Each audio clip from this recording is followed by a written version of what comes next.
మనం కూడా మన కుల తరపున ఆయనకి ఎప్పుడు కూడా నిలబడాలి. ఈ ఒక జిల్లాలో నాకు చాలా బాధగా ఉన్న ఈ రోజు కూడా చాలా బాధపడుతున్నాను.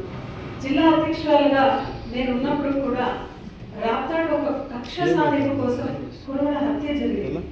అది చాలా బాధకరం, చాలా అంటే చాలా బాధకరం. నిర్దోషిగా ఒక రాజకీయంగా చంపినారు, న్యాయం మాట్లాడితే చంపినారు, వైఎస్ఆర్సీపీ పార్టీ తరఫున నిలబడితే చంపినారు. కరెక్ట్ కాదు, ఇది నిజంగా కరెక్ట్ కాదు.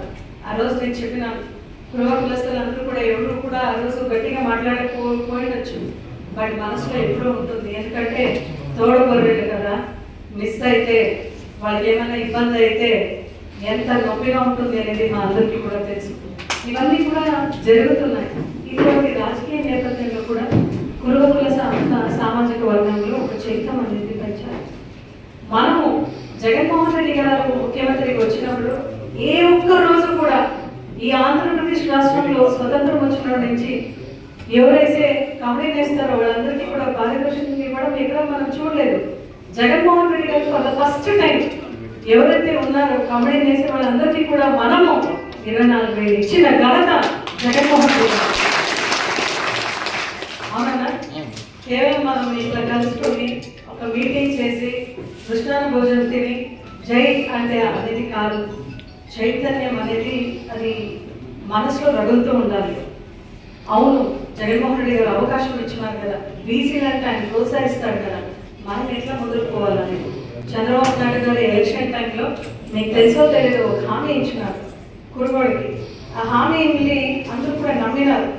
గుడికట్లు ఉన్న పూజారులందరికీ కూడా నెలకు 5,000 ఇస్తానని చెప్పి మరి కూడా ఇచ్చుకోవాలి. ఈరోజు ఇస్తున్నారా కదా? ఎన్ని గుడికట్లు ఉన్నాయి? ఇక్కడ ఉన్న మనము 1000 మంది ఉంటే 1000 గుడికట్లు ఉన్నాయి. వీరప్ప స్వామి గుడికట్లు, వందన స్వామి గుడికట్లు, మంజునాథ స్వామి గుడికట్లు, మల్లయ్య స్వామి గుడికట్లు, మైలాలింగేశ్వరి గుడికట్లు, ఎన్ని గుడికట్లు సంబరాలు ఉన్నా కూడా ఈరోజు ఏ ఒక్క గుడికట్టు కూడా ఆయన ఇవ్వకపోవడం చాలా బాధాకరం. ఇంకొకటి, మనమందరూ కూడా రాబోయే రోజైతే గొంతెత్తి ఖచ్చితంగా మన వాయిస్ రైజ్ చేస్తాం. ఆ రోజు మీరు చెప్పినారు ఓటు ఇచ్చుకోవాలి, కురువాళ్ళకి మీరు మోసం చేసేంత అవసరం లేదు, కూడదు. తోటి కురువాళ్ళకి మనం నిలబడి వాళ్ళ హక్కుని మనం కల్పిస్తాం. దానికోసమే ఖచ్చితంగా ఈ మీటింగ్ కూడా అన్నా. ఇంకా రెండో మోసం, ఈ ఒక్క జిల్లాకు కర్మకారి ఎస్ సవిత అని ఒక మంత్రి ఉంది, బీసీ శాఖ మంత్రి. యా శాఖ మంత్రి? అందరూ కూడా ఆమెని ఎస్ సవిత అంటే సంజీవ్ రెడ్డి గారు సవిత అంటారు, కాదు, సంస్కారం లేని సవిత.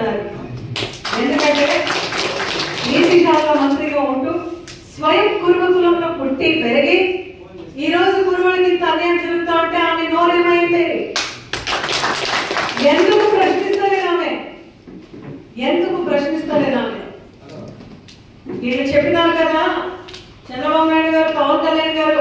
చంద్రబాబు నాయుడు గారు ఏం చెప్పినా కూడా పవన్ కళ్యాణ్ గారు ఏమన్నారు? ఎస్, నేను దీనికి కొత్త పలుకుతాను, నేను సపోర్ట్ ఇస్తాను, నేను హామీగా ఉంటానని చెప్పిన.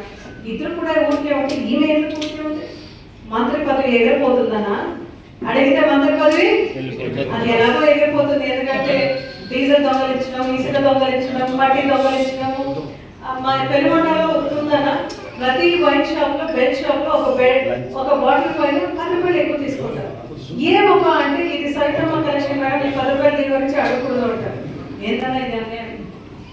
అవునా కదా? మొన్న మన మెడికల్ హాస్పిటల్ కట్టింటే ఆడ మీరంతా చూసిందా? కింద ఫౌండేషన్ చూపించి, ప్లింత్ చూపించి స్విమ్మింగ్ పూల్ అని చెప్పింది.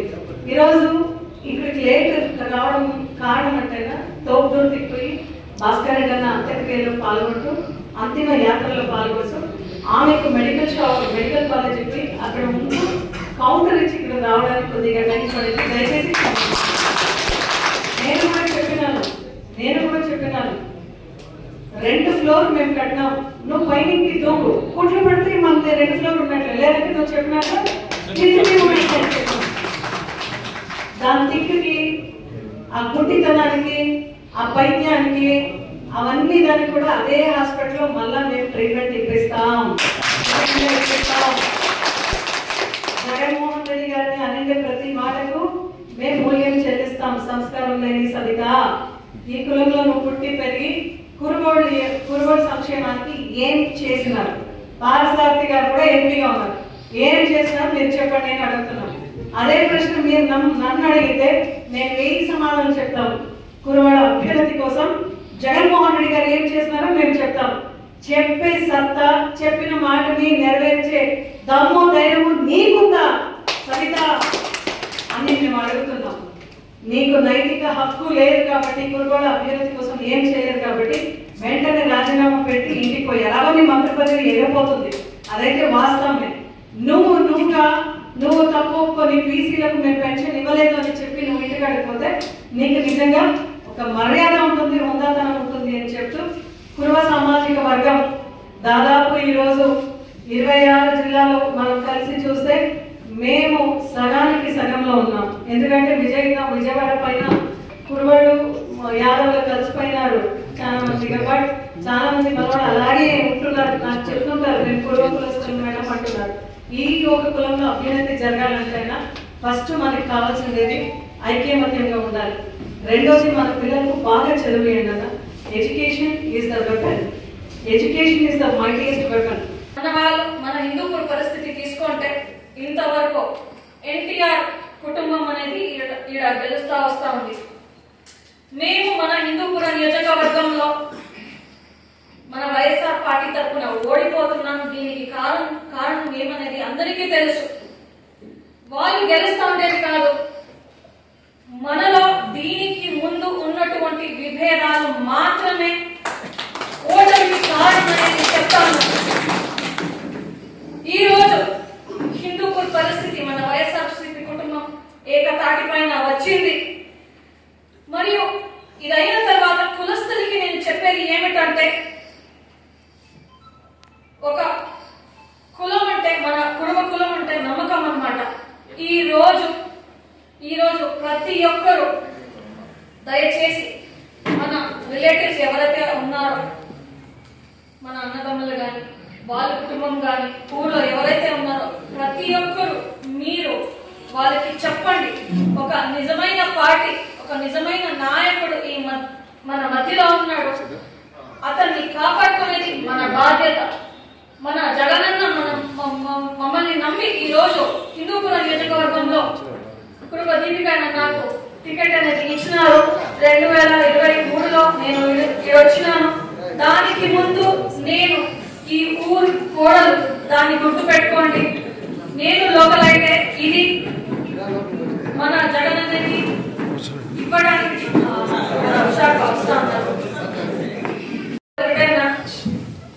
మన పైన ఉన్నటువంటి నమ్మకాన్ని మేము మన జగనన్నకి తోడు చేసుకుంటూ ఈ హిందూపుర నియోజకవర్గంలో మన కుల బాంధవులందరినీ ఏకతాటిపై తెస్తూ వాళ్ళందరికీ ఒక నిజమైన పార్టీకి సపోర్ట్ చేయాలని చెప్తూ మా సత్తా ఏమనేది చూపిద్దామని మన కుల బాంధవులతో నేను విజ్ఞప్తి చేసుకుంటూ ఇప్పుడు పెద్దలు మాట్లాడతారని వాళ్ళ ప్రతినిధిగా మన వాళ్ళు వెళ్ళాలి. కాబట్టి నేను ఏం చెప్తున్నాను, క్యాస్ట్ సర్టిఫికేట్ నంబర్ 1 పోరాటం. అదే క్యాస్ట్ సర్టిఫికేట్ ఉండింటే ఈ రోజు ఎంతమంది ఐఏఎస్ ఆఫీసర్ నేను ఎత్తుకుంటున్నాను. ఎవరైనా ఒక ఐపీఎస్ దొరుకుతారే మన కర్ణాటకలో చూడండి. ఐపీఎస్లు ఉన్నారు, ఐఏఎస్లు ఉన్నారు. ఈ రోజు కర్ణాటక రాష్ట్రాన్ని శాసించే స్టేజ్ లో ఎవరు ఉన్నారంటే కురువలు ఉన్నారు. నార్త్ లో ములాయం సింగ్ ఉన్నాడు. సౌత్ కు వచ్చేసరికి సిద్ధరామయ్య గారు ఉన్నారు. మరి మనం ఏమన్నా ఆలోచిస్తున్నామా అని మేము ఈ సభాముఖంగా అడుగుతున్నాం. మన వాళ్ళని మనం పెంచుతాం. ఈ జాతికి ఉండే లక్షణం ఏంటంటే ఒకరికి మోసం చేయకూడదు, సహాయమే చెయ్యాలి.